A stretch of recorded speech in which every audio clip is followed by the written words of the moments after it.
Assalamualaikum warahmatullahi wabarakatuh. Teman-teman, selamat datang kembali di Warung Kopi Kripto Tarakan Fitan FX. Sebelumnya saya ucapkan terima kasih pada teman-teman yang sampai hari ini masih setia menemani nongkrong sambil ngopi di Warung Kopi Kripto Tarakan Fitan FX. Oke teman-teman, seperti biasa, hari ini sebelum kita berbicara tentang dunia kripto, mari kita berdoa bersama-sama memohon kepada Allah agar kita semua senantiasa diberikan nikmat berupa kesehatan dan juga diberikan keberkahan dalam setiap rezeki yang kita terima pada hari ini. Kemudian bagi yang belum bergabung bersama grup Telegram Tarakan Pisan Free Airdrop, saya mengundang teman-teman untuk bergabung dalam grup Telegram ini. Jadi di sini kita akan update informasi mengenai perkembangan dan peristiwa terkini yang terjadi di seputar dunia cryptocurrency, teman-teman. Oke, teman-teman, hari ini kita akan jalan-jalan ke aplikasi P-Network. Jadi kalau teman-teman membuka aplikasi P-Network di layar handphone, ini ada sebuah tampilan baru, ada update informasi baru dari core team, dari Dr. Nicholas Fakalis dan kawan-kawan yang berbicara tentang ekosistem, teman-teman. Jadi kalau kita lihat di sini ada kalimat dalam bahasa Inggris, langsung saja saya terjemahkan ke dalam bahasa Indonesia.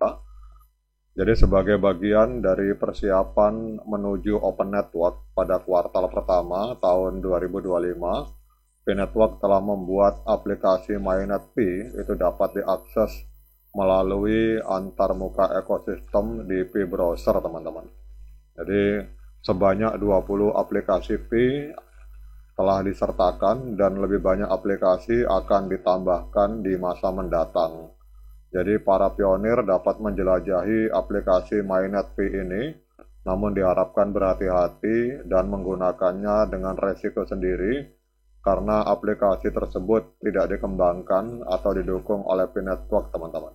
Jadi para pengembang sebaiknya mempersiapkan aplikasi P mereka dan mendaftar agar dapat dimasukkan ke dalam antarmuka melalui P Dev Portal. Jadi ketuk dan pelajari lebih lanjut untuk informasi lebih lengkap tentang pembaharuan ini. Jadi kalau kita lihat dari kalimat ini, teman-teman, berarti memang untuk developer itu di luar tanggung jawab network. Yang jelas adalah bahwa para developer itu membangun aplikasi di atas jaringan P-Network blockchain, teman-teman. Jadi untuk tanggung jawab apa yang terjadi dalam aplikasi-aplikasi tersebut itu adalah resiko teman-teman sendiri nih. Artinya developernya pasti berbeda dengan core team karena ini bagian terpisah. Jadi kalau bagi yang bermain di dunia kripto pasti sudah paham bahwa misalkan seperti Solana, saya ulangi teman-teman. Jadi seperti gambaran misalkan seperti Solana, Ethereum dan berbagai blockchain di dunia kripto,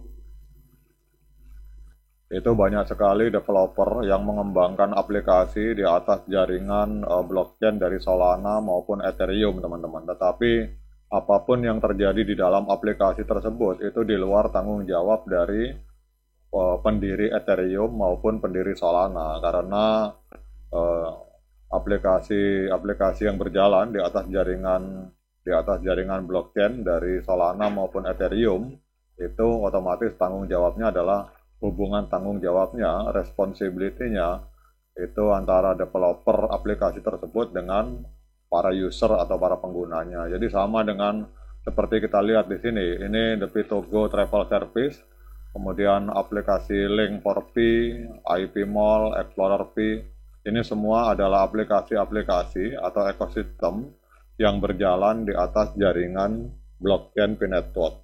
Tetapi kalau teman-teman berinteraksi dengan misalkan dengan Bartermall atau dengan Care4P atau Workspace Pool misalkan dengan aplikasi-aplikasi ini, maka itu di luar tanggung jawab dari core team, teman-teman. Karena core team tidak memiliki tanggung jawab atau tidak terlibat di dalam pembuatan aplikasi itu. Jadi core team hanya menyediakan wadah yang berupa blockchain dan di atasnya terserah masing-masing developer untuk membangun, sehingga diharapkan pengertian dari para pionir pada saat Anda berinteraksi dengan berbagai aplikasi yang ada di atas jaringan blockchain Pi, maka Anda harus siap dengan segala resikonya.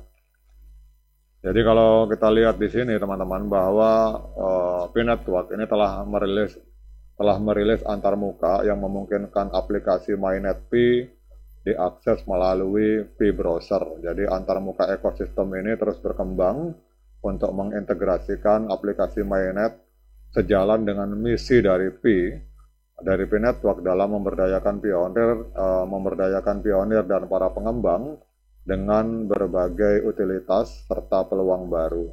Jadi kelompok pertama yang terdiri dari 20 aplikasi Mainnet Pi telah tersedia dan ini akan membuka jalan bagi penambahan aplikasi Pi lainnya dan peluncuran antarmuka ekosistem Mainnet di masa depan, teman-teman.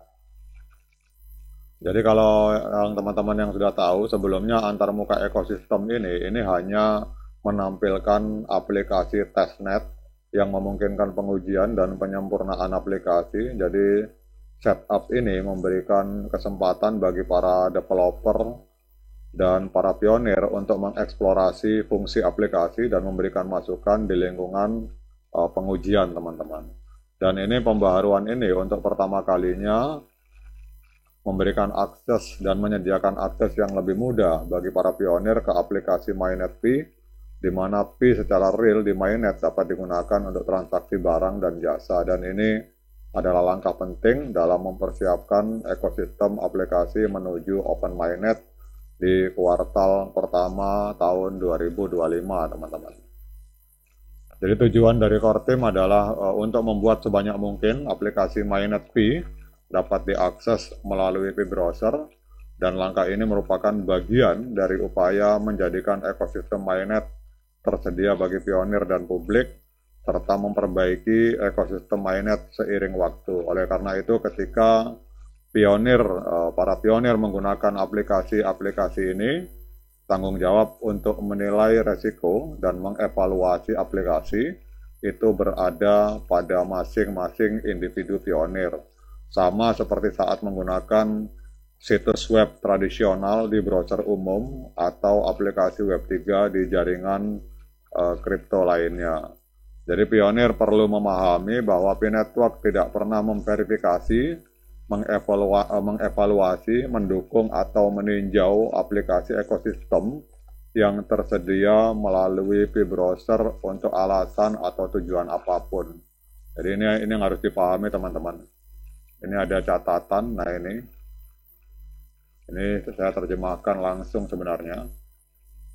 Jadi ini seperti ini kalimat langsung di halaman resmi dari core team. Saya ulangi, jadi catatan, pionir perlu memahami bahwa Pi Network, dalam hal ini Dr. Nicholas Kokalis atau core team, tidak pernah memverifikasi, mengevaluasi, mendukung, atau meninjau aplikasi ekosistem yang tersedia melalui Pi Browser untuk alasan atau tujuan apapun. Jadi penggunaan aplikasi ini sepenuhnya merupakan resiko Anda sendiri, dan core team sangat menyarankan untuk berhati-hati saat menggunakannya. Jadi menampilkan aplikasi-aplikasi ini di antarmuka ekosistem pada Pi Browser menunjukkan komitmen dari core team untuk menciptakan utilitas bagi Pi, menyediakan aplikasi untuk pionir, mendukung developer, dan mempromosikan pengembangan aplikasi. Jadi seperti itu, teman-teman. Semoga bisa dipahami. Tetap semangat klik petirnya, ignore the hater. Dan bagi yang ngopi, silakan diseruput kopinya mumpung masih panas. Sekian dari saya. Assalamualaikum warahmatullahi wabarakatuh.